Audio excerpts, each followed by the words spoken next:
I've been thinking a lot about priorities and whether or not I had the right ones while Chris and I were together. And, my mom was asking why was this such a big deal, I should just let it go. And, I was thinking it's hard to let it go until I figure it out because,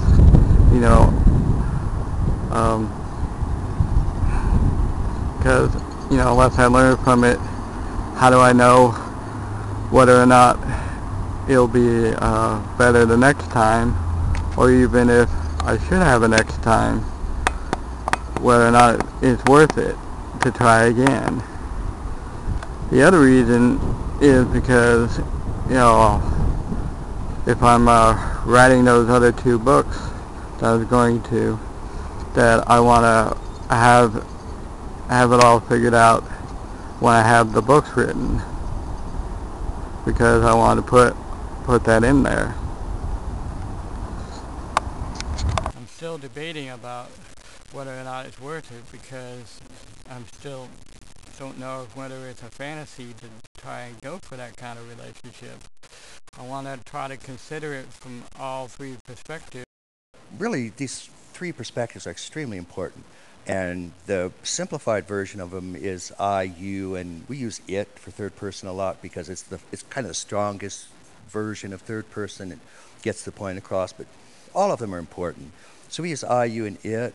But one of the things we also point out is that if you take you, like the second person being spoken to, if you and I understand each other, there's a we. So you plus I equals we. Now, we is technically first person plural. But it's interesting why it's put in that camp, because in a certain sense, you can't have it without a you. So we sometimes take the second perspective to be you and we. We put them together because they're just very important. So sometimes you/we, and sometimes just I, we, and it, I, you, and it. But second person is that. It's the person spoken to, and particularly when you enter into this important thing called mutual understanding, that forms a we. And we is the ultimate mystery. We is absolutely extraordinary. That you and I could actually come down. One of the fantasies that Chris had before she got here was making love under a waterfall. And I suggested Feather Falls, since, it was close. I didn't really know where it was at the time. But when she got here, I looked it up. And it, unfortunately, was about a 7-mile hike to it, and turns out that she didn't really want to hike that far. So unfortunately, the reality of the situation didn't really match up with the fantasy, and so that kind of fell through. Another example of the kind of priorities that seem to come about. We never made it to Feather Falls. We only made it to the fish hatchery less than a mile down the road, which was the kind of compromise that you would expect from a we perspective, but were we making them from the same state of consciousness? Which is I'm embedded in my culture, my group, my tribe, my country, right or wrong, is actually a stage of moral development at that point. And I move into orange, form operational, rational perspective, then I can take a third person perspective. And what that means is I can stand outside of my culture and reflect on my culture in general. And I can start to actually decide, is my country always right? Is it sometimes wrong? I can't do that when I'm actually embedded in the tribe or embedded in the country or the group. So moving into this first post-conventional level of moral development is very, very important. And when you do that, you have not just an ethnocentric point of view, but a world-centric, post-conventional.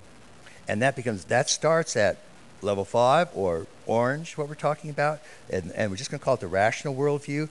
And as I was saying, rational is important, not as linear, dry logic. That's not what it means. It means the capacity to take a third-person perspective. And that means in addition to the previous ones. So some people think, well, if I'm world-centric and I think about myself, that means I'm down at first person. No. you can think about I and us and we and so on. It's egocentric plus ethnocentric plus world-centric. Means you can think about all of them. So it's not, thinking about yourself is fine. Putting yourself even, caring about yourself first is fine. But you're doing so in a world-centric atmosphere where you can see these other perspectives, and that's very... So the problem seems to be that how do I know that the priorities were going to match and our expectations of each other were going to match, that we were actually talking about the same thing? So, and our fantasy didn't even seem to work out, and so how do I know that my fantasy alone would be more worth trying again with somebody that's not going to agree with me